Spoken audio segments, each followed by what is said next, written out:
So recently I had the thrill of having a conversation with Carolyn Weber about her great book, Surprised by Oxford. And I just can't recommend that conversation enough for you as one of our most recent episodes of Step Into the Story.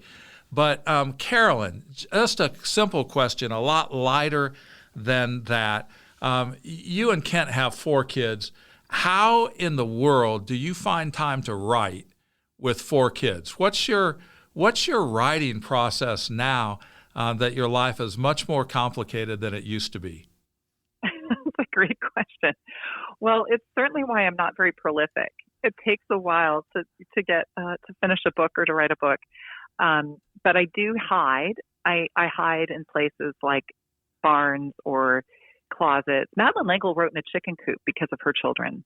So I resonate with that. Yes. So I have to hide in places and do short spurts. I have this dream of maybe, having a writing retreat for several days, but that's a dream. So I guess I journal a lot at night when it's quiet, and then maybe sometimes turn those ideas into something when I get a minute.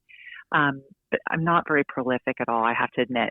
But I do, I resonate with many women who've written with children over hundreds of years of just, you have to be much more efficient when you do it. There's not as much time for slower crafting. Yeah, for sure. It definitely do a lot of editing later. It definitely changes things. I know. I saw one place you quoted Emily Dickinson, who also wrote with small kids around, and she said, "When I try to organize, my little force explodes." Right. That's a brilliant statement. So in the midst of all of us living hectic lives, it is possible to carve out those quiet moments. And I hope you'll check out my full conversation with Carolyn Weber on Step Into the Story.